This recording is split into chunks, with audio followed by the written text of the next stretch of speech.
आज जो है हम नया चैप्टर स्टार्ट करने वाले हैं bio energetics chapter number 7 class 9 का, जिसका आज हम जो है इंट्रोडक्शन लेंगे कि बायो एनर्जेटिक्स बेसिकली है क्या।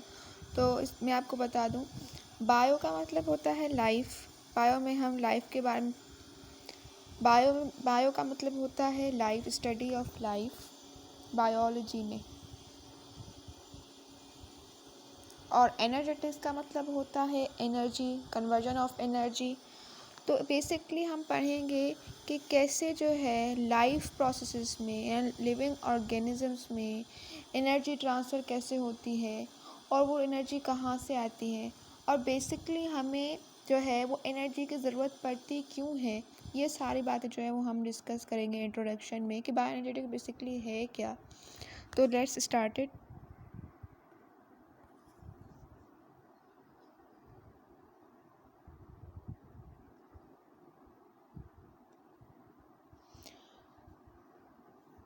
Every machine requires energy capacity to do work for performing its functions, like automobiles which require fuel to produce energy. Cell phones have batteries which stores energy and utilize it for their working. जैसे कि हर machine को energy की ज़रूरत पड़ती है, ठीक है, हर machine को, ताकि वो काम कर सके हर मशीन को एनर्जी की ज़रूरत पड़ती है। वो अपना काम कैसे, जैसे कि एग्जांपल उन्होंने बुक में दी गई हुई है, जैसे कि मोबाइल्स होते हैं, automobiles which require fuel to produce energy, ठीक है। सेल फोन्स जो है हमारे, जो उनकी जो बैटरीज होती हैं, जैसे मैं अब इस फ़ोन से रिकॉर्ड कर रही हूँ तो इसकी भी एक बैटरी है, इसको भी चार्ज करना पड़ता है, इलेक्ट्रिसिटी देनी पड़ती है, जो फिर ये इस एनर्जी को स्टोर करता है और फिर मैं इस एनर्जी को यूटिलाइज़ करती हूँ, ठीक है, और फिर ये मोबाइल चलता है। Living organisms are also like machine. इस तरह से जैसे कि एक मशीन को, एक नॉन लिविंग चीज़ को भी एनर्जी की ज़रूरत होती है, वैसे ही हम लिविंग ऑर्गेनिजम्स को भी जो है, हम भी एक मशीन की तरह ही हैं, हमें भी जो है एनर्जी की ज़रूरत होती है। और वो किस सूरत में हम हासिल करते हैं, न्यूट्रिएंट्स की सूरत में, फूड की सूरत में।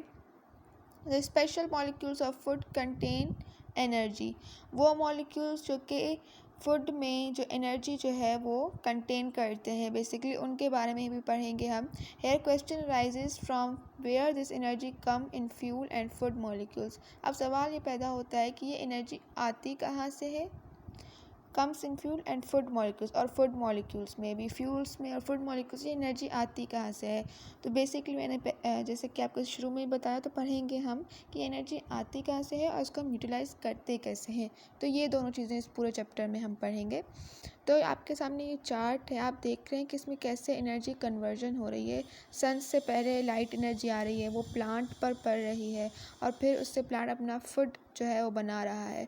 फिर वो जो प्लांट है उसको कोई काऊ जो है वो खा रहा है, और वो उस एनर्जी को जो है कन्वर्ट कर रहा है अपनी बॉडी में। उसके बाद उस काऊ को अगर फॉर एग्जांपल कोई लॉयन खाता है, तो जो काऊ के अंदर जो एनर्जी है वो उसको अपने अंदर स्टोर कर देता है। अगर दूसरी तरफ देखें तो यही सन जो है फिर वो हीट एनर्जी में भी ट्रांसफ़र हो रहा है। अब ये एनर्जी वाटर में जा रही है, वाटर के ऊपर हीट पड़ती है ना, सन पर, सन की रोशनी जो है, लाइट पड़ती है, तो वाटर जो है उसको स्टोर करता है। तो ये वाटर जो है वो डैम्स में, बड़े बड़े डैम्स में जाते हैं, जहाँ पर पानी जो है वो भरा पड़ा होता है, और फिर उस डैम्स के पानी को हम यूज़ कर कर इलेक्ट्रिसिटी बनाते हैं स्टीम के ज़रिए। तो आप देख सकते हैं कैसे हम लाइट एनर्जी को यूज़ करके कितनी सारी चीज़ें जो हैं वो बना रहे हैं। अगर यहाँ पर देखें तो प्लांट जो है, जब उनकी डेथ हो जाती है, वो बरीड हो जाते हैं, उनको फिर उसके बाद वो फॉसिल्स में कन्वर्ट हो जाते हैं। प्लांट्स, एनिमल्स सारे फिर जो है फॉसिल्स में कन्वर्ट हो जाते हैं, फॉसिल फ्यूल्स में, जो भी एक एनर्जी का सोर्स बनते हैं आगे चलकर। तो यहाँ पर कह रहे हैं कि ओनली सन जो है हमारे अर्थ पर एक सोर्स है एनर्जी की, सिर्फ सन जो है वो एक सोर्स एनर्जी की। और हम इस साइकिल में देख रहे हैं कि सिर्फ सन से जो है किस तरह से कन्वर्जन हो रही है।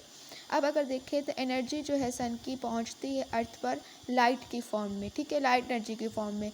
लेकिन ये जो लाइट एनर्जी है उसको हम इस तरह से यूज़ नहीं कर सकते एज इट इज़। क्या करते हैं, लाइट एनर्जी को कन्वर्ट किया जाता है chemical energy by living organisms और in heat energy stored by non living things. तो लिविंग ऑर्गेनिजम्स क्या करते हैं, इसको केमिकल एनर्जी में कन्वर्ट करते हैं, और जो नॉन लिविंग थिंग्स है उसको हीट एनर्जी में ही जो है स्टोर कर कर और यूटिलाइज करते हैं।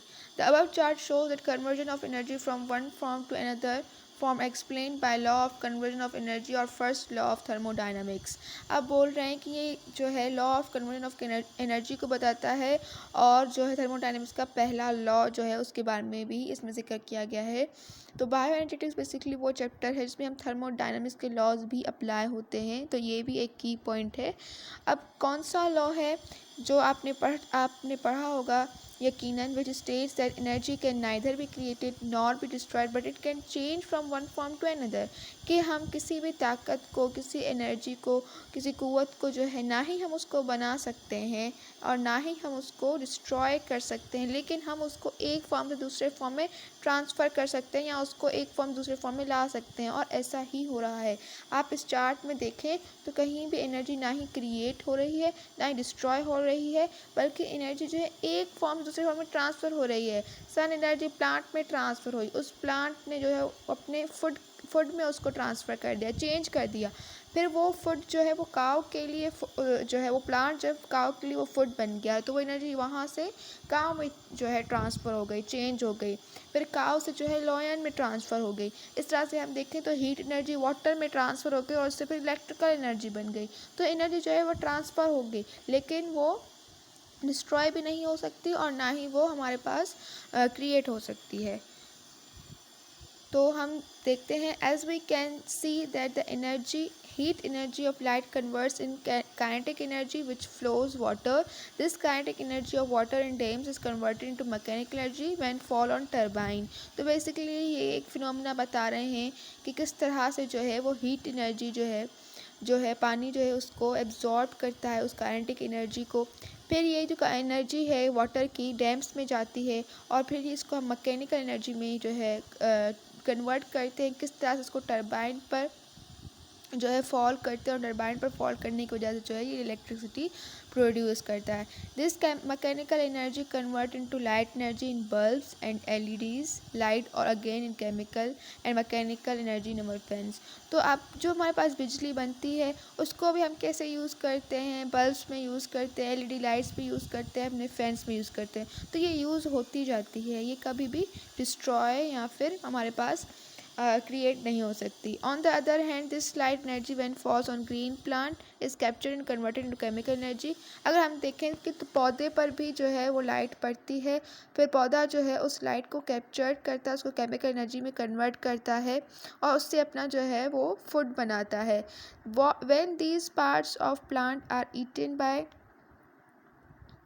are eaten by animals, this energy transferred into them where the organisms buried and remain under pressure inside earth crust for millions of years, their chemical energy is converted into fossil fuels. तो अब क्या हो रहा है कि ये energy जो है वो ट्रांसफ़र होगी एनिमल जो है, this energy transfer into the animals पे, फिर ये एनर्जी प्लांट पर ट्रांसफ़र होगी। वेयर द ऑर्गेनिजम्स बरीड, अगर ये ऑर्गेनिजम्स चाहे वो प्लांट हो, एनिमल्स हो, ह्यूमन्स हो, जब वो बरीड हो जाते हैं ज़मीन के अंदर जो है वो चले जाते हैं, रिमेन अंडर प्रेशर, तो वहाँ पर प्रेशर की वजह से अर्थ क्रस्ट में जो प्रेशर है और हज़ारों सालों के बाद जो है वो एक केमिकल एनर्जी में कन्वर्ट होकर फॉसल फ्यूल्स में आ जाते हैं। ये तो हमने पढ़ लिया कि एनर्जी की ट्रांसफरेशन क्या होती है, बायो एनर्जेटिक्स बेसिकली क्या है। लेकिन अभी जो है बायो एनर्जेटिक्स की जो है वो दो डेफिनेशंस लिखी हुई हैं आपकी बुक में, इनको समझते हैं। The study of this conversion of free energy into different forms of living organism is called bioenergetics. ठीक है, तो टॉपिक है bioenergetics and role of ATP का क्या काम होता है और बायो एनर्जेटिक्स क्या है। तो बायो एनर्जेटिक्स जो है कन्वर्जन ऑफ एनर्जी को कहते हैं, फ्री एनर्जी को। सनलाइट एनर्जी आ रही है वो फ्री एनर्जी है जो कि कन्वर्ट हो रही है, ट्रांसफ़र हो रही है एक फॉर्म से दूसरे फॉर्म तक लिविंग ऑर्गेनिजम्स के ज़रिए, is called bio energetics.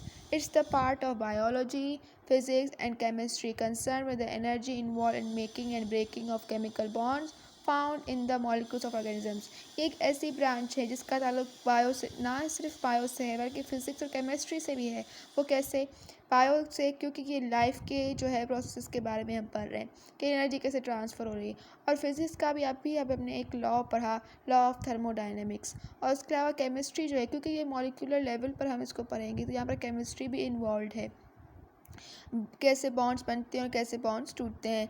Bioenergetics can also be defined as the study of energy relationships, energy transformation and energy transmission and living organisms. तो बायोएनर्जेटिक्स की एक दूसरी भी एक बेहतरीन जो है डेफिनेशन ये भी है कि बायोएनर्जेटिक्स एक एनर्जी जो है रिलेशनशिप्स के बारे में उसमें पढ़ते हैं, कैसे एनर्जी जो है ट्रांसफॉर्म होती है, ट्रांसफ़र होती है, और कैसे जो है प्लांट्स उस एनर्जी को जो है वो एब्जॉर्ब करते हैं एक फॉर्म से दूसरी फॉर्म में। सो आज का हमारा लेक्चर यहीं पर होता है ख़त्म। नेक्स्ट लेक्चर में हम chemical process of energy transmission को स्टडी करेंगे।